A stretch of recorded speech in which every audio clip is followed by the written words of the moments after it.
Welcome, one and all, to the Hammer Territory Podcast. Hope wherever you are and wherever you are listening, you are having a great start to your weekend. It truly is the start to the weekend, depending on where you are watching right now. We are currently recording this literally going from Friday into Saturday, already Saturday on the East Coast, right at the midnight hour Central Time. That's what you do when it comes to playing West Coast baseball and covering the Atlanta Braves, and there's hardly anybody better, maybe nobody better, at doing that exact thing than my podcast partner, Stephen Tolbert. Stephen, good talking with you, man. It seems like that, hey, we're sitting here covering victory after victory now. Not going to, knock on wood, not going to get my hopes up too much, but good talking with you, sir, especially after some victories lining up for the Braves. Yeah, what's up, buddy? Yeah, it's listen, we knew tonight was going to be a late night for us. We knew we were going to do a podcast after the game. It was probably going to be close to 1 a.m. Eastern time. It's just so much easier to do after a win. You know, if they had lost this game like 12-2, this would have been about a 6-minute podcast, and 5 of them would have been ads. So, yeah, good win. You know, Chris Sale, we're going to talk about here in a minute. Looked okay. Still not fully there with his command, but offense stepped up. Bullpen stepped up against a good team on the road. Braves have not played well against West Coast teams. Obviously, they're 0-7 coming into the game. Now they're 1-7. So, yeah, good win. Very good win to start off the road trip, and hopefully more to come. Yeah, and I think that, Sale is a good place to start because, we talked about how the theme of this season so far, the last time we talked about it, is that it seemed like that the concern for this team was kind of shifting from scoring runs to run prevention. And that's kind of what Sale was doing tonight. He was working through it, but he did work through it to at least put together a decent start. 5 innings pitched, over 100 pitches. Certainly struggled to get through those 5 innings. That's kind of been the theme of his season so far. A bit of a rough start, but was able to work out of jams. The velocity was still there. But as you mentioned, if there is a bit of a concern, even though it was a successful start for Chris Sale, it's that the command is not there. The command just has not been there for much of the season. But the good thing tonight, especially against one of the better lineups he's faced, he was able to work through it, keep the runs off the board, and that was really well, positioned to couple with the fact that the Braves had some early success to give Sale not only the ability to with runs to work with, but the eventual victory as well. Yeah, listen, he gave up 1 run against one of the best lineups in baseball and one of the best hitters parks in baseball. So, you have to start there. It was a good start. He went 5 innings again, and he hasn't, Chris Sale has not seen the 6th inning yet this season.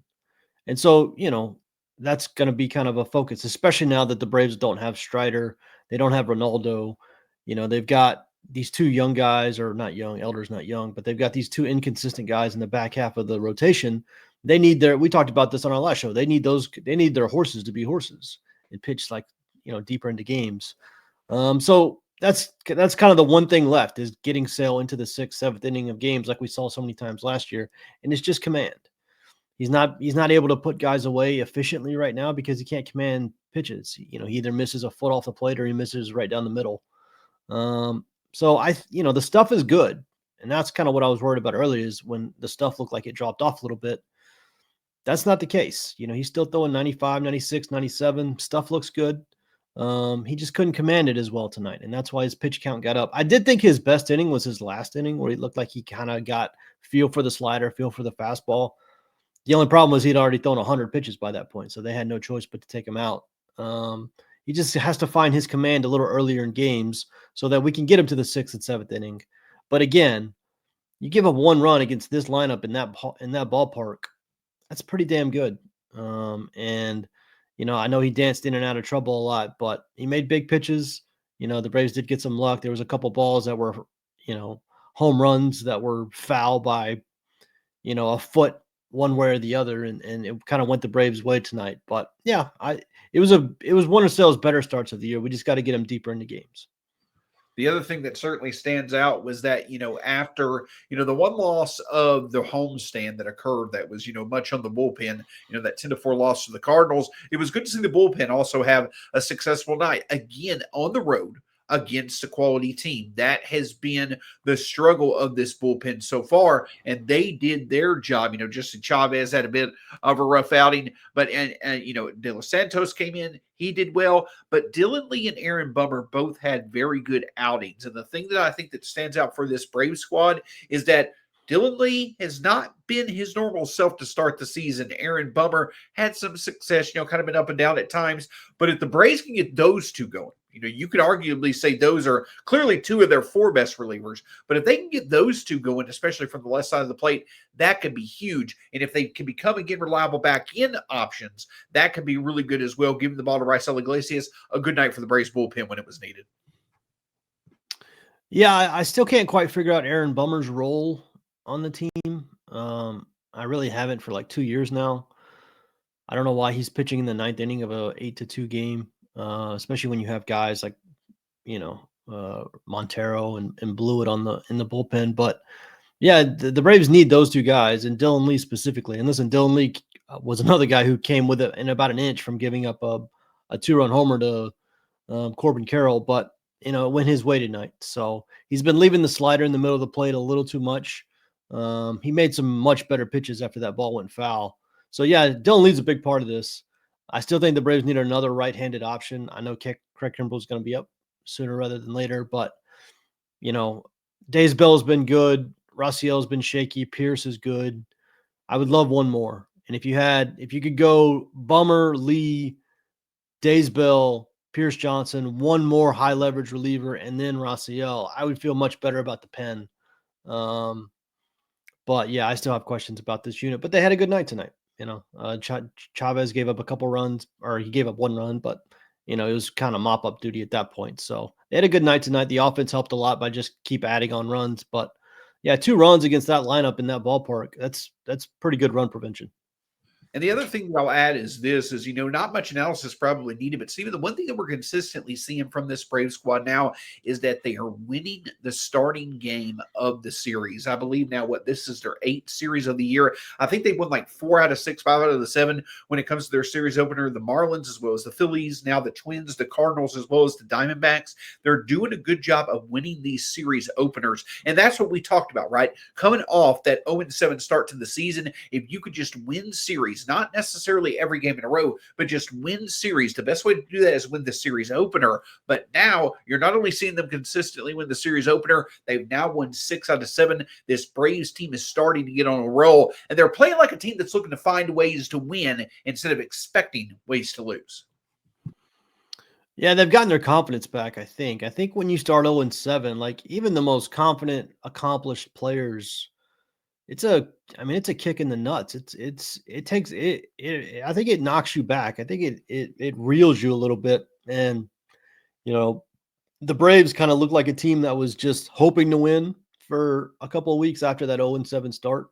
And now they're just, the at-bats with runners in scoring position. We're going to talk about the offense here in a second, but nobody looks nearly as tight as they did 3 weeks ago when every at-bat just seemed like the world was ending. And everybody was gripping the bat as hard as they could and throwing every pitch as hard as they could because everybody was trying to win 6 games in one at bat. You don't see as, everybody's much more relaxed at the plate. Sean Murphy has come back and has energized the lineup. Verdugo's done the same thing. Marcel has been on base basically half the time. Riley and Olsen both started hitting better. It just all kind of came. And the whole team just looks more comfortable. And obviously winning helps, but there's just not as much pressure on every single pitch as there was, when you start 0-7. It's just natural. So yeah, it's good to see against a good team, a very good team. The Diamondbacks are a really good team at their place in a really good offensive park. So that's a great win. That's a really good win tonight. Absolutely. We're going to talk more about the offense, especially some unexpected sources of offense in this game that we're good to see right after this message from our partners. Kratz, do you like spending an hour on grocery shopping? Nope. Speed up the process, please. Introducing Hungryroot to the FT fam. Now we can all be bougie with our own personal shopper to handle the food shopping, including Rex, based on what you're looking to put in your body. I stack my Hungryroot box with items like gluten-free, dairy-free blueberry waffles for breakfast, shrimp veggie bowls for lunch, and a little filet mignon with potatoes and broccolini for dinner. You can also say just, hey, Hungryroot, I eat paleo, or I'm vegetarian, and they load up your cart with personalized recommendations. And those recs keep evolving as they learn about what you're into. Also, no BS, as in no artificial sweeteners or preservatives in any of Hungryroot's food. You're going to love Hungryroot as much as FT does. Take advantage of this exclusive offer. For a limited time, get 40% off your first box, plus get a free item in every box for life. Go to hungryroot.com/FT and use code FT. That's hungryroot.com/FT, code FT to get 40% off your first box and a free item of your choice for life. Stephen, we talk about, how good of a hitter's park Chase Field is in the Diamondbacks, or in Arizona where the Diamondbacks play. And there's not many teams who have found more fun playing in Arizona than the Atlanta Braves. If you go back, really since the Diamondbacks, we'll go back to 2000.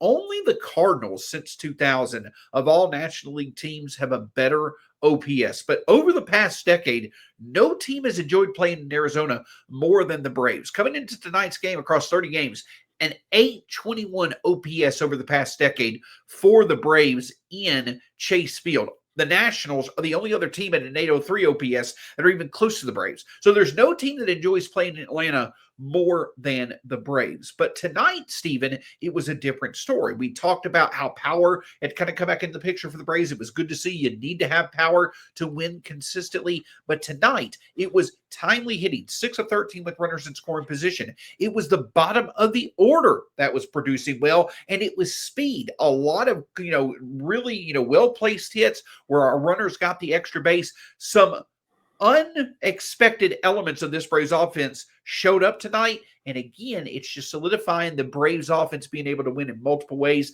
That was really good to see against a quality opponent on the road. Yeah, the Braves have really done well in Arizona. Those I think it was back-to-back years the Braves were not playing well for like the first 2 months. And then it kind of broke where the Braves were playing in Arizona at the end of May, like 2 years in a row.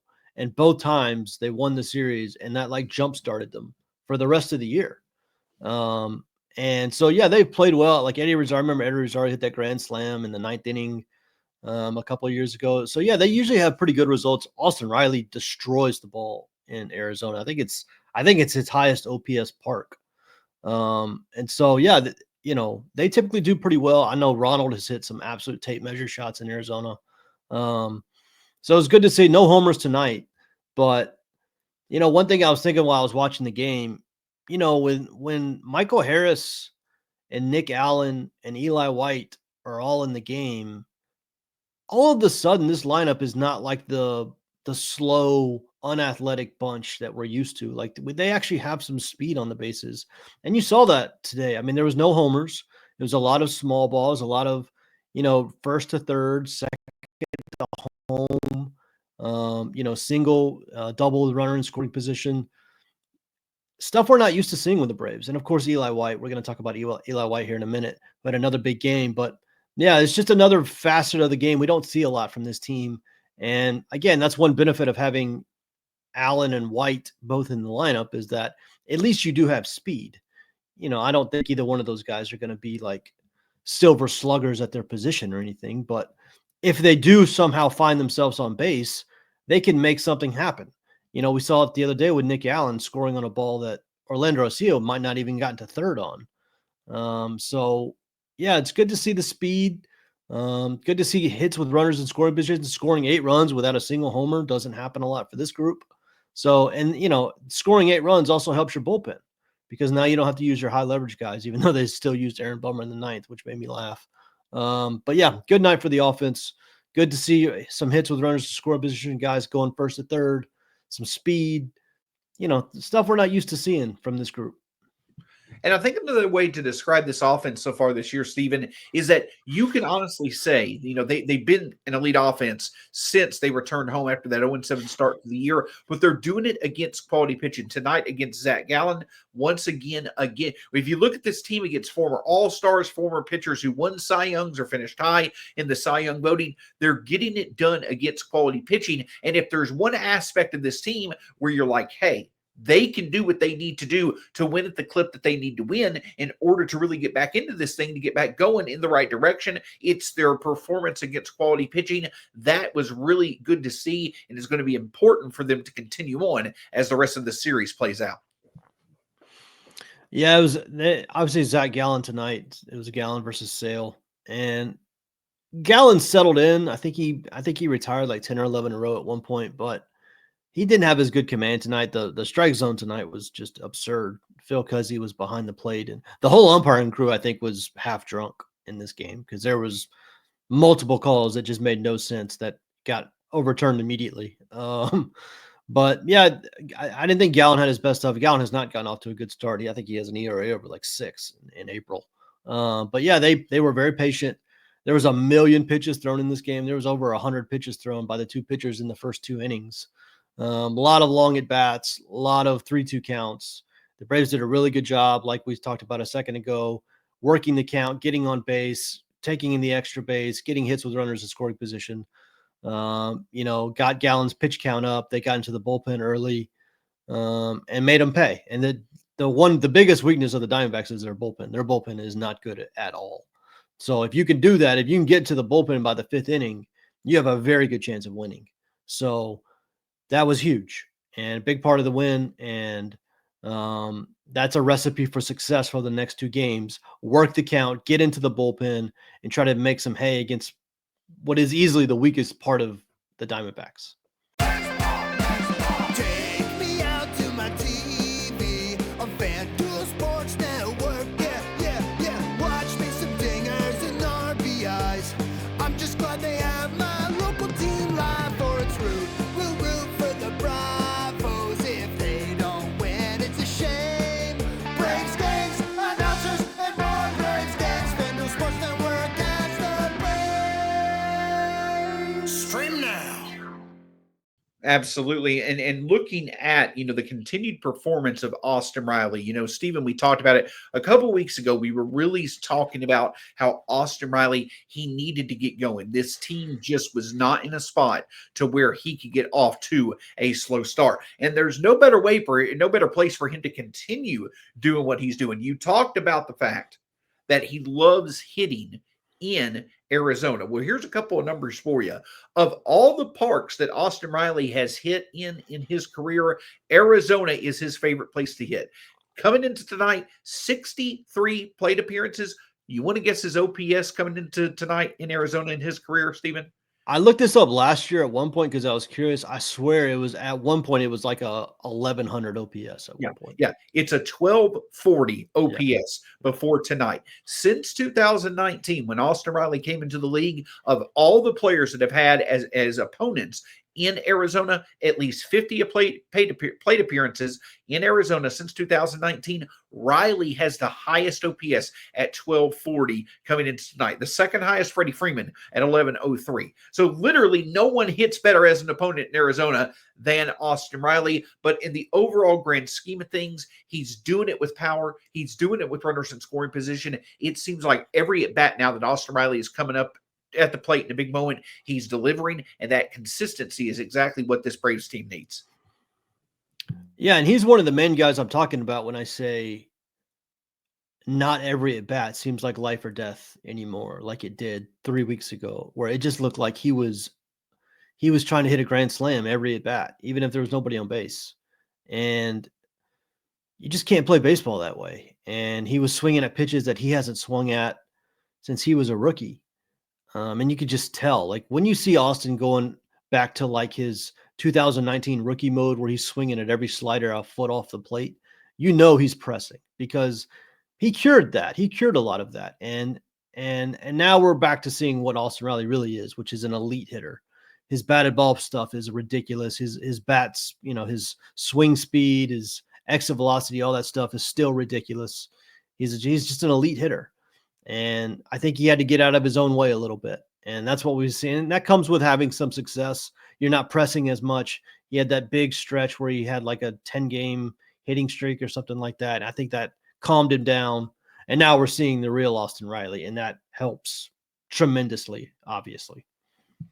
Absolutely. And, we talked about Austin Riley a few times when it comes to our FanDuel Sports Network player spotlight. But one player that I didn't think we would talk about in this segment of the show, especially this early in the season, is one Eli White, but he certainly deserves it. Steven, we've talked multiple times about how this Braves bench seems to be a bit more versatile, a bit more, able to be utilized in the right spots. But then, previous years, and Eli White has stood out over the past couple of games. And shout out to him, someone that came into this spring training who really showed his versatility by performing at different positions. We haven't really seen that versatility as a utility player so far, but he has been a defensive replacement and now is getting a bit more playing time. And if Eli White can come in and swing the bat well, you add his speed, you add his defense, the ability to play multiple positions, there's opportunity there.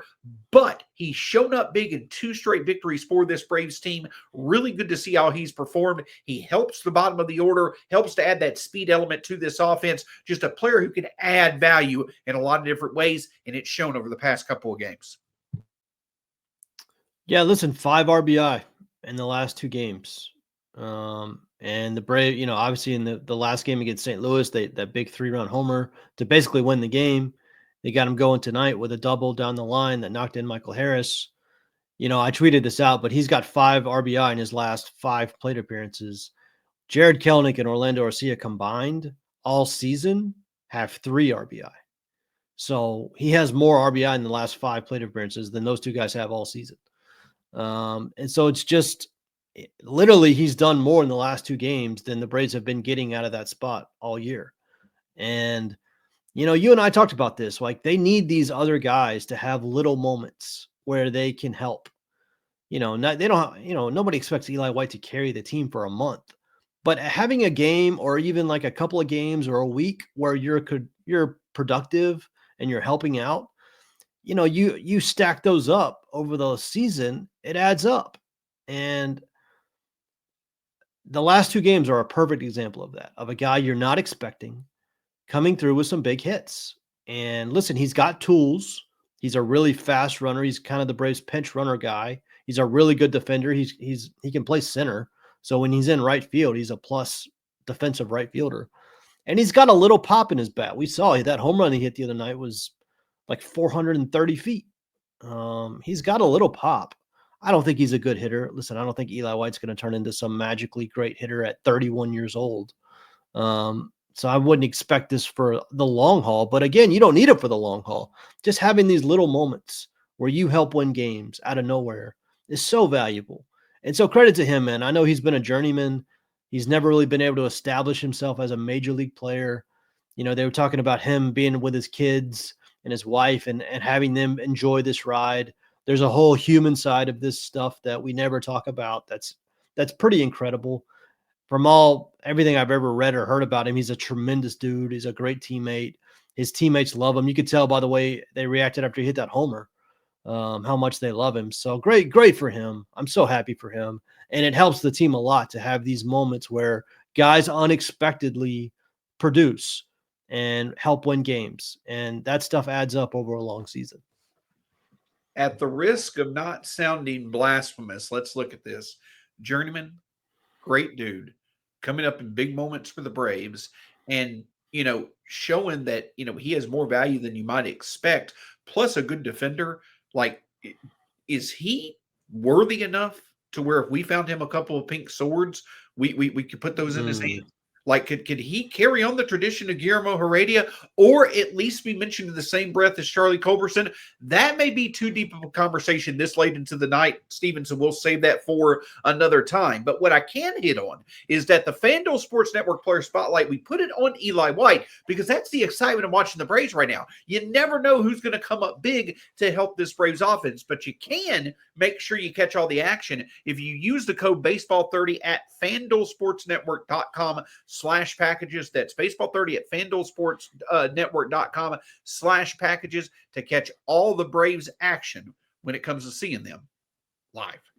You can now stream Braves games through FanDuel Sports Network, and if you use the promo code BASEBALL30, that's promo code BASEBALL30, you can start it off with a 30-day extended free trial at FanDuelSportsNetwork.com/packages. That is FanDuelSportsNetwork.com/packages. Promo code BASEBALL30.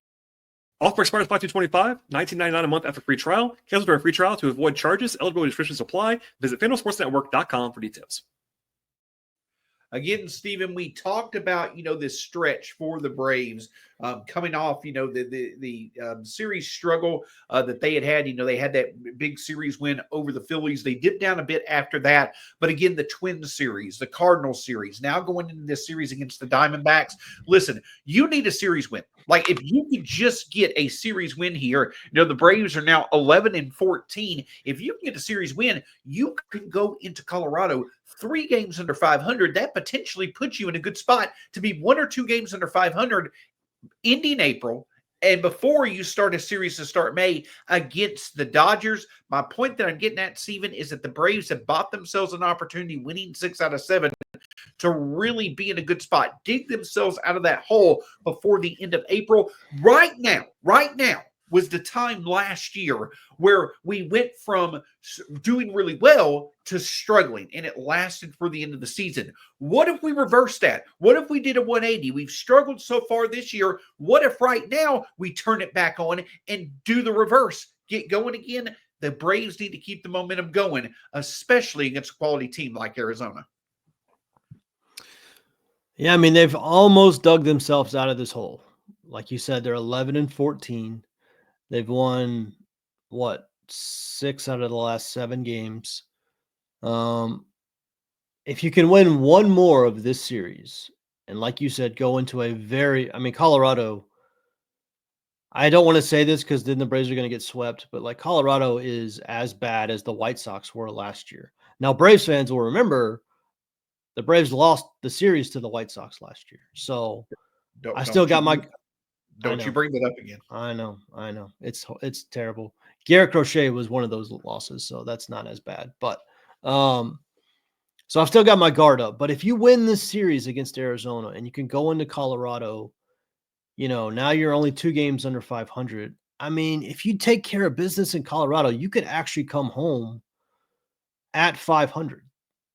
And I know you got the Dodgers waiting on you when you get home, but if you had told me when the Braves were 0-7 to start the year that they could, by the beginning of May, be back at 500, I would have taken that in a heartbeat. I mean, anybody would have. So it's so good to win the first one. I don't want to have the letdown that they did in Toronto, though, where they won the first game and then they got beat the last 2, and it just felt like more misery. You got Holmes and Schwellenbach. You got your 3 best pitchers going in this series right now: Sale, Holmes, and Schwellenbach. You just need one. And you miss Corbin Burns. Arizona's bullpen is not good. You just need one game to win this series. And so, yeah, it's a big deal. It'd be awesome to win tomorrow and then actually be able to go for a sweep. But we're not going to get greedy. Just win one of the next 2 and go into Colorado with a chance to basically get back to 500. That's all you can ask for. And it's going to take Schwellenbach and Holmes pitching well. The offense needs to keep going. 8 runs in this ballpark is like 5 runs in other ballparks. So keep going. Pop some homers, keep getting some hits with runners in scoring position, and let's just keep it rolling. Let's keep it rolling. We don't need one of these letdown things where we score 1 run and get 2 hits tomorrow. Just keep it rolling. And if they handle business before you know it, you're going to look up. This team is either at or maybe even above 500. Yeah, we talked about it in the last podcast. We talked about the fact that there are, basically 6, the 3 teams in the West, 3 teams in the East, plus the Cubs or whoever emerges from the Central. 6 of those 7 squads are probably, 6 of those 7 squads are likely going to make the playoffs for the NL. One's going to be left out. The Braves are creeping on up to be in that conversation, and it's great to see. Want to shout out Alex Verdugo as well. Another big hit tonight. He's doing his job at the top of the order. Again, Stephen, we talked about it. Outside of those big 4, The rest of the lineup is stepping up. And when they do, this team can really match offensive production against nearly any team out there in baseball. Steven, as we wrap up this edition of the Hammer Territory podcast, anything else from you, sir? No, late night. Appreciate anybody who's staying up to listen. I imagine most people are going to listen to this Saturday morning, but I do want to give a shout out to the fans. We're coming up on our 1-year anniversary of being with Foul Territory. We started last May, the beginning of last May. Obviously, we're coming up. It's been an incredible first year. Really has kind of exceeded my expectations in a lot of ways, especially the last 3 months have been truly incredible. So shout out to you guys. We will be here, rain or shine, East Coast, West Coast, 1 a.m., 10 p.m., whatever it is, we're going to be here. And we appreciate the support because it really has been tremendous over the last year. Yeah. These 1 a.m. podcasts, they are fun to do. Don't care to do them too often, but they are certainly fun to do. And listen, it's a fun time. If you're a fan of basketball, you got the NBA playoffs going, though I know that there may not be many teams in Braves country, many members of Braves country whose teams are still in the playoffs, but at least you're still enjoying that. But you also got the NFL draft. Shout out to the Atlanta Falcons for making the first round really, really interesting when it came to their approach, but we'll save that analysis for another time. But the reason why we're here is the Braves. Go Braves. Obviously, you can find myself at StatsSCC on Twitter/X, Steven at @B_outliers. You can find Hammer Territory across all forms of social media, and of course, part of the Foul Territory family of podcasts. Until next time, for Steven Tolbert, my name's Shawn Coleman. Go Braves. Let's get some more victories. We'll talk to you again soon here on the Hammer Territory podcast.